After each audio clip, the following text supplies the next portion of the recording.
پوری کمیونٹی کو جو چیلنجز درپیش ہیں ان پر بھی ان کی رائے لیں. مارویہ ملک، بہت شکریہ، آپ نے اپنا قیمتی وقت دیا ہمارے ناظرین کو. سب سے پہلے تو مبارکباد وصول کیجیے ہماری جانب سے، آپ نے اتنا بڑا ٹارگٹ اکمپلش کیا ہے. مارویہ، عمومی طور پر پاکستان میں ایسا کوئی پہلے ٹرینڈ نہیں تھا، نہ ہم نے کبھی ایسا پہلے دیکھا، اور لوگوں کا پرسیپشن بھی یہی ہے کہ خواجہ سرا یا تو ڈانس کرتے ہیں یا سگنلز پہ انہیں کام کرنا پڑتا ہے یا اور کوئی مین سٹریم میں خواجہ سرا نہیں آتے. آپ نے جرنلزم میں گریجویشن کی پنجاب یونیورسٹی سے، پھر آپ بطور ماڈل کام کرتی رہیں، اب آپ نیوز اینکر آن ایئر ہیں. یہ جو سٹرگلنگ فیز تھا کتنا دشوار تھا آپ کے لیے؟ سوسائٹل پریشرز کیا کیا تھے؟ بہت مشکل رہا میرے لیے سب سٹرگل کرنا، اور سٹل ابھی تک سٹرگل کر رہی ہوں اور مزید آگے بڑھنے کی کوشش کرتی رہی ہوں اور مزید آگے بڑھتی رہوں گی.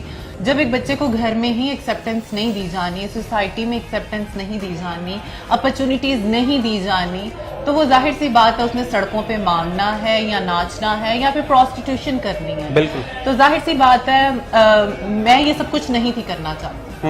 میں مزید آگے بڑھنا چاہتی تھی اور میں نے کر کے دکھایا. وہ صرف اس لیے یہ سب کچھ ہو سکا ہے کہ مجھے اپرچونٹیز ملی. مجھے فیشن انڈسٹری میں بھی اپرچونٹی ملی، مجھے میڈیا انڈسٹری میں بھی ملی.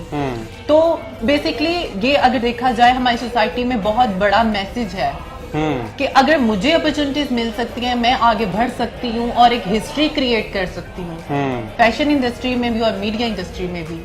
تو میرے جیسے جتنے ہزاروں لاکھوں ٹرانسجینڈرز ہیں، اگر ان کو بھی اپرچونٹیز دی جائیں تو وہ کیوں نہیں آگے بڑھ سکتے؟ بالکل. لوگ اپریشیٹ کرتے تھے جب آپ سٹرگل کرتی تھیں کہ میں نیوز اینکر بنوں گی، اور جب جرنلزم کی ڈگری آپ حاصل کر رہی تھی تو لوگ کیا کہتے تھے کہ اتنی ٹف فیلڈ ہے، آپ کیسے جائیں گی اور لوگوں کو بائی پاس کریں گے جو لوگ لائن میں کیو میں ہیں؟ دیکھیں، جہاں پہ آپ کو ڈی کریٹ کرنے والے برے لوگ ہیں وہاں پہ آپ کو موٹیویٹ کرنے والے اچھے لوگ بھی ہوتے ہیں. تو میں اس طرف سے خوش نصیب ہوں کہ جہاں پہ مجھے بہت سی مشکلات کا سامنا کرنا پڑا وہاں پہ میرے بہت سے اچھے دوست بھی ہیں جنہوں نے مجھے موٹیویٹ کیا، مجھے آگے مزید میری امید کی ڈھارس بندھائی، اور میں آج انہی کی وجہ سے سمجھتی ہوں کہ آج اس مقام پہ ہوں. اور بہت زیادہ سٹرگل کی میں نے، اور میرے فرینڈس بھی بلکہ کہتے ہیں کہ مارویہ تم یہ ڈیزرو کرتی تھی. تو سٹرگل تو سب ٹرانسجینڈرز کر رہے ہیں. میرے ایسے بھی فرینڈس ہیں جن کے پاس ماسٹرز کی ڈگریز ہیں لیکن ان کو جابس نہیں دی جاتی صرف جینڈر بیس پہ کہ آپ کا جینڈر ڈیفرنٹ ہے، ہم آپ کو کیسے جاب دیں گے، ہمارا مذاق اڑایا جائے گا، یہ ہوگا وہ ہوگا. میرا یہ کہنا ہے آپ جینڈر بیس پہ کیوں یہ سب کچھ کرتے ہو؟ آپ بطور انسان ہونے کے ناطے کیوں نہیں کرتے؟ بطور مسلمان ہونے کے ناطے کیوں نہیں دیتے؟ بطور پاکستانی ہونے کے ناطے کیوں نہیں مواقع فراہم کرتے؟ آپ کی جو کمیونٹی ہے جس کی تعداد میں نے ابھی ناظرین کو بتایا کہ 10,000 سے بھی بہت زیادہ ہے. 10,000 سے زیادہ یہ صرف ایک اندازہ ہے. حالیہ مردم شماری کے جو نتائج ہیں 10,000 کچھ 100 ہے. اچھا، مجھے بتائیے کہ سب سے بڑے چیلنجز کیا ہیں اور مشکلات کیا ہیں ٹرانسجینڈرز کے لیے پاکستان میں؟ سب سے زیادہ مشکلات ایکسیپٹنس کی ہے. اپنے گھر سے ہی ایکسیپٹنس نہیں ہے. گھر سے ایکسیپٹنس نہیں ہے. میرا یہ ماننا ہے کہ اگر گھر سے آپ کو ایکسیپٹنس ملنا سٹارٹ ہو جائے تو میرا نہیں خیال کہ سوسائٹی میں کوئی بھی بچے کو ڈیگریڈ کر سکتا ہے، ٹرانسجینڈرز کو ڈیگریڈ کر سکتا ہے اگر فیملی ایکسیپٹ کر لیں. کیونکہ یہ سوسائٹی ہماری فیملی سے، ہمارے گھروں سے، ہمارے محلوں سے بنتی ہے. اگر گھروں میں عزت ملنا سٹارٹ ہو جائے تو سوسائٹی چینج ہو سکتی ہے. آپ کو اپنے گھر میں ایکسیپٹنس ملی، اپریسیشن ملی، یا آپ کو بھی تھوڑا سا؟ میری سٹوری میں اور ایک جو عام ٹرانسجینڈر ہے اس کی سٹوری میں کوئی فرق نہیں. کوئی فرق نہیں. یعنی آپ کی بھی جو فیملی لائف ہے وہ تقریباً ویسی ہی ہے جو کوئی سگنل پہ کھڑا یا کوئی ڈانس کرنے والا خواجہ سرا ہے. ٹھیک ہے. تو پھر جو خواجہ سراؤں کی تنظیمیں ہیں، جو ان کے حقوق کی تنظیمیں ہیں، وہ کس قدر فعال ہیں؟ آپ کیا سمجھتی ہیں وہ اپنا کام ٹھیک طریقے سے کر رہی ہیں، کر پا رہی ہیں؟ جی بالکل، وہ اپنا کام بالکل ٹھیک طریقے سے کر رہے ہیں. دیکھیں، بیسکلی یہ جو ٹرانسجینڈر رائٹس ہیں یہ این جی اوز کی ذمہ داری نہیں ہے، یہ ایک اسٹیٹ کی ذمہ داری ہے. اس کی ذمہ دار ایک اسٹیٹ ہے. یہ کام اسٹیٹ نے کرنا ہے. اسٹیٹ کہاں پہ ہے؟ کیا ہمیشہ حقوق مانگنے سے ہی ملیں گے؟ اسٹیٹ ذمہ دار نہیں ہے اس چیز کی. اسٹیٹ کو کچھ نہیں پتا کیا اس چیز کا. این جی اوز جسٹ آپ کو ہیلتھ کی فیسلٹیز پرووائڈ کر سکتے ہیں یا آپ کی فائنینشلی سپورٹ کر سکتی ہیں جسٹ. اگر آپ پروگرام میں آتی ہیں اور آپ کو موقع ملتا ہے بڑی سیاسی شخصیت سے یا انفلوئنشل شخصیت سے انٹرویو کرنے کا، تو سب سے پہلے کس کا انتخاب کریں گی اور اپنی جو دکھ بھری داستان ہے یا اپنی ساری کمیونٹی کی اس کو سنائیں گی؟ وہ کون سی شخصیت ہے؟ मैं सबसे पहले नवाज शरीफ साहब से इंटरव्यू लेना चाहूंगी। अच्छा, और नवाज शरीफ साहब को फिर आप बताएंगे कि हमारी कम्युनिटी के साथ ये इस तरह से देखें, अभी मैं किसी पार्टी की सपोर्टर नहीं हूँ, मैं सिर्फ उस पार्टी की सपोर्टर होंगी जो हम ट्रांसजेंडर्स के लिए वर्क करेगी, और ट्रांसजेंडर कम्युनिटी भी सारी की सारी ट्रांसजेंडर कम्युनिटी उसी पार्टी की सपोर्टर होगी। सो हम बस अपने बेसिक राइट्स चाहते हैं, सोसाइटी में चेंज चाहते हैं, सोसाइटी में एक्सेप्टेंस चाहते हैं। यकीन मानिए आप, अगर ये चेंज आ जाए, मैं नहीं समझती कि पाकिस्तान की सड़कों पे आपको कोई भी ख्वाजिशरा मांगते हुए नजर आएगा या फिर प्रोस्टिट्यूट करते हुए नजर आएगा। मैं ये चीज नहीं मानती, सिर्फ एक एक्सेप्टेंस की वजह से, एक सोच बदलने की वजह से। सोच कैसे बदली जा सकती है, लोगों का जो परसेप्शन है उसे कैसे तब्दील किया जा सकता है? खास तरह की एजुकेशन देनी पड़ेगी आपके हुकूक के हवाले से, या आपकी कम्युनिटी के हवाले से, या लोगों को वैसे एजुकेट करना पड़ेगा? अगर हमारे लॉ में ये इस चीज का मेंशन हो जाता है कि ट्रांसजेंडर्स के अपने राइट है, वो मिल जाते हैं, तो आहिस्ता आहिस्ता सोसाइटी में भी चेंज आ सकता है। जब एक स्टेट में ही लॉ बन जाता है तो वो सोसाइटी को उसके ऊपर अमल करना मजबूरी होती है। ठीक है। स्कूल, कॉलेज, यूनिवर्सिटी सबसे ज्यादा टफ क्या रहा?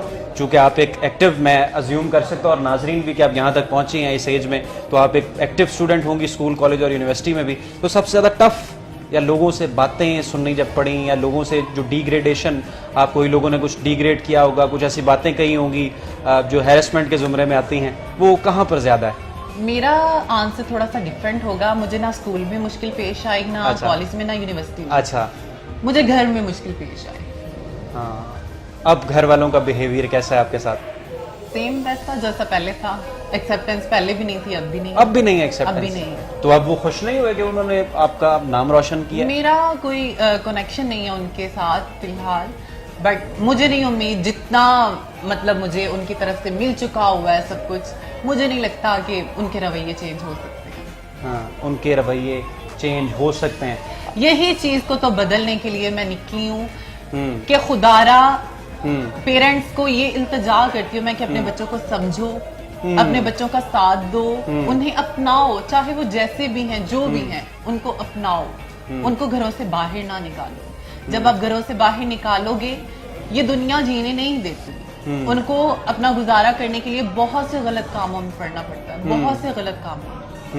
तो खुदारा अपने बच्चों को समझें, अपने बच्चों की अच्छी उनकी इमोशनल सपोर्ट करें, उनका साथ आप उनको बैक करें, जो उनके एम्स हैं उसमें उनका।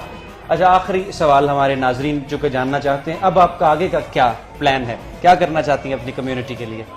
मैं अगर आज इस जगह पे पहुंची हूँ ना, वो सिर्फ इस वजह से कि मेरे इश्यूज, मेरे प्रॉब्लम्स भी वही हैं जो एक आम ट्रांसजेंडर्स के हैं। बिल्कुल। हम सब कम्युनिटी के प्रॉब्लम्स एंड इश्यूज सेम हैं। सो मेरे आगे के प्लान्स ये हैं कि एक्सेप्टेंस हो। आखिर कितनी देर ये सिलसिला जारी रहेगा? बिल्कुल बिल्कुल। नहीं, थोड़ा सा आपके जहन में कुछ पॉइंट्स तो होंगे ना कि हमारी कम्युनिटी के साथ ऐसा ऐसा ऐसा सलूक किया जाए, उनको कोई कोटा दिया जाए, या उनके लिए स्कूल्स कायम किए जाएं, कुछ भी ऐसा? स्कूल्स क्यों कायम किए जाएं? अलहदा स्कूल्स क्यों कायम किए जाएं? आखिर अलहदा स्कूल्स कायम करने हैं, फिर अलहदा हॉस्पिटल्स भी कायम करो। नहीं, अलहदा हॉस्पिटल्स अगर कायम करने हैं, अलहदा मुल्क भी बनाओ। फिर क्यों अलहदा स्कूल से मेरी मुराद के ऐसे कुछ आपके आपस में ट्रेनिंग एकेडमीज, जहां पर आपकी कम्युनिटी के लोग आपस में मिल बैठकर अपनी शेयरिंग करें, एक दूसरे को एक्सेप्ट भी करें। आखिर अकेले में क्यों?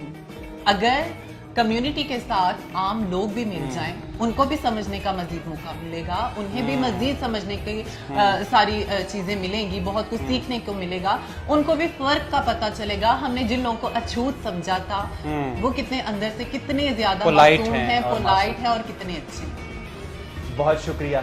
मारविया मलिक हमारे साथ मौजूद थी, पाकिस्तान की सबसे पहली ख्वाजा सरा न्यूज़ एंकर, जिन्होंने ना सिर्फ अपनी कम्युनिटी बल्कि पूरे पाकिस्तान का सर आज फख्र से बुलंद कर दिया है, और इन्हें ना सिर्फ पाकिस्तान में बल्कि इंटरनेशनली भी बहुत मस्बत कवरेज मिल रही है। आज हमारे साथ मौजूद थी, उनका मंशूर, उनका विजन और उनकी गुफ्तगू आपने सुनी। हम उनके साथ कोहिनूर न्यूज़ चैनल, इनका जो अपना ऑफिस है वहाँ पर मौजूद थे। Once again thank you so much, और मुबारकबाद भी वसूल कीजिए, और हमारी दुआ है कि आप मज़ीद तरक्की करते रहिए, और जो आपका विजन है आप उस पर गामजन रहिए, और अल्लाह ताला आपको कामयाबी नसीब फरमाए। बहुत शुक्रिया। देखते रहिए उर्दू पॉइंट। रुखसान ने खुद दीजिए इजाज़त। अल्लाह हाफ़िज़।